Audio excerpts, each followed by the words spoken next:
ভুলেও যদি বিএনপি জিতে যায়, বিএনপি সরকারটা খুবই আনস্টেবল একটা সরকার হবে। গণভোটে হ্যাঁ জিতলেও বিএনপি সংস্কারগুলো বাস্তবায়ন করতে দিবে না। সংস্কার বাস্তবায়নের দাবিতে জামাত, এনসিপি ও ছাত্র জনতা রাস্তায় নামবে। বিএনপি পুলিশ, ছাত্রদল দিয়ে ভায়োলেন্স করবে। পলিটিক্যাল স্টেবিলিটি থাকবে না। আওয়ামী লীগকে পুনর্বাসন করবে। অলরেডি তারেক রহমান সিগন্যাল দিয়ে ফেলেছেন। বিএনপি অপোনেন্ট হিসেবে জামাত, এনসিপির সাথে কমফোর্টেবল না। তারা আরেকটা দুর্নীতিবাজ, চাঁদাবাজ অপোনেন্ট চায়। আগের সেই দ্বিদলীয় পুরনো বন্দোবস্তে ফিরে আনতে হবে। এই জন্য বিএনপির আওয়ামী লীগকে লাগবে। এই আওয়ামী লীগ পুনর্বাসন নিয়ে বিশাল ক্যাচাল হবে। বিএনপির ইতিহাস বলে তারা কখনো স্বাভাবিকভাবে ক্ষমতা ছেড়ে যায় নাই। যখনই তারা ক্ষমতায় ছিল, তারা ইলেকশন রিগিং করে ক্ষমতায় থাকতে চেয়েছে। তাদের কারণেই 1-11 হয়েছিল।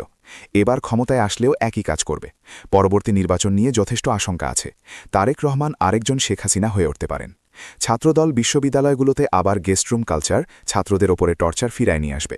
ক্যাম্পাসে সন্ত্রাস করবে। যাকে তাকে গুপ্ত ট্যাগ দিয়ে নিপীড়ন করবে, খুন করবে। এটার গ্রাউন্ড অলরেডি তারা তৈরি করে রেখেছে। ক্যাম্পাসগুলোতে ব্যাপক অস্থিরতা সৃষ্টি হবে।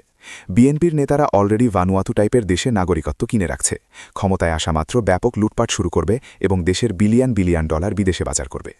ফ্যামিলি কার্ড, কৃষক কার্ডের মতো মেগা প্রজেক্ট করতে গেলে প্রতি বছর প্রায় 20 বিলিয়ন ডলার লাগবে। এটা আমাদের বাজেটের প্রায় 30%। এই টাকার ম্যাক্সিমাম যাবে বিএনপি নেতাকর্মী ও আমলাদের পকেটে। অর্থ সংকুলান করতে গিয়ে ন্যাশনাল রিভার্স খালি করে ফেলবে। প্রচুর পরিমাণে টাকা ছাপাবে, যার ফলে টাকার মান কমে যাবে এবং হাইপার ইনফ্লেশন হবে। বাংলাদেশের ইকোনমি কোলাপস করবে এবং একটা দীর্ঘমেয়াদী রিসেশনের পথে আমাদের যাত্রা শুরু হবে। অবশ্য বিএনপির জেতার সম্ভাবনা কম। বিএনপি মানুষের আস্থা অর্জন করতে নিদারুণভাবে ব্যর্থ হয়েছে। তারপরেও কি হয় বলা যায় না।